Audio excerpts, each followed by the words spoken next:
Meniere की बीमारी कान के अंदर की एक बीमारी है जो सुनने और बैलेंस दोनों को अफेक्ट करती है।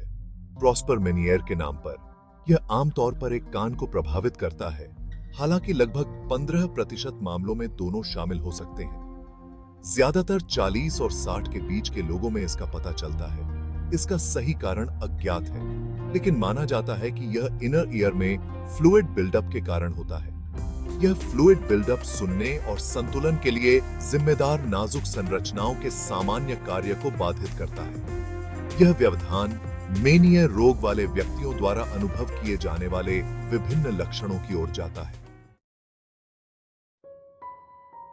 मेनियर रोग के सटीक कारण एक रहस्य बने हुए हैं, लेकिन कई कारक भूमिका निभा सकते हैं। संभावित योगदानकर्ताओं में वायरल संक्रमण, ऑटोइम्यून विकार और आनुवंशिक प्रवृत्ति शामिल है। सिर में चोट, माइग्रेन और एलर्जी को भी संभावित ट्रिगर्स के रूप में सुझाया गया है। इन संभावित ट्रिगर्स को समझने से शोधकर्ताओं को बेहतर नैदानिक उपकरण और उपचार रणनीति विकसित करने में मदद मिलती है। इस स्थिति में योगदान करने वाले कारकों के जटिल इंटरप्ले को पूरी तरह से समझने के लिए और अधिक शोध की आवश्यकता है।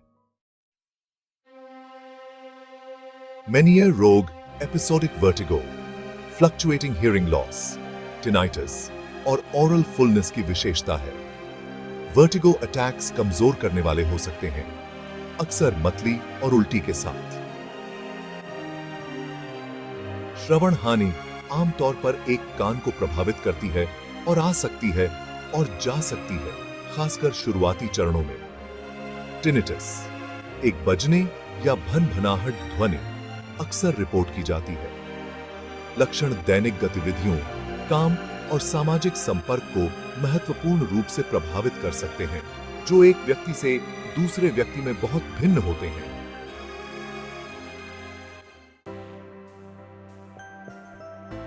जबकि मेनियर रोग को रोकने का कोई गारंटीकृत तरीका नहीं है, कुछ जीवन शैली में बदलाव जोखिम को कम करने में मदद कर सकते हैं।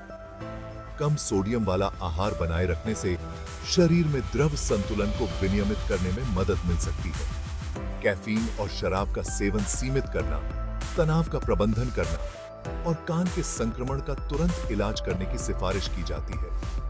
तेज आवाजों के संपर्क में आने से बचना और एलर्जी की पहचान करने से भी कान के समग्र स्वास्थ्य में योगदान हो सकता है।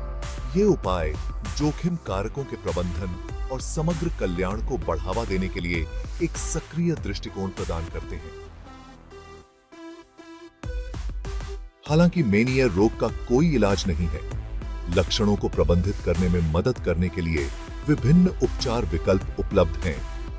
मूत्रवर्धक, मतली रोधी दवाएं और कॉर्टिकोस्टेरॉइड जैसी दवाएं विशिष्ट लक्षणों का समाधान कर सकती हैं। वेस्टिबुलर पुनर्वास चिकित्सा संतुलन में सुधार और चक्कर आना कम कर सकती है। श्रवण यंत्र और गंभीर मामलों में शल्य चिकित्सा विकल्पों पर विचार किया जा सकता है।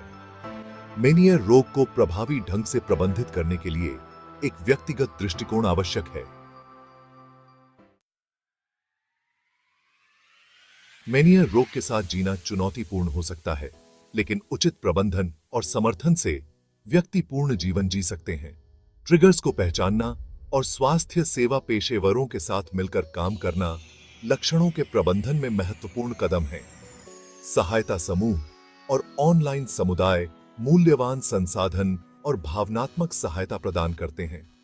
सूचित रहकर, उचित उपचार प्राप्त करके और सकारात्मक दृष्टिकोण बनाए रखकर आप मेनियर रोग की चुनौतियों के बावजूद एक पूर्ण और सार्थक जीवन जी सकते हैं।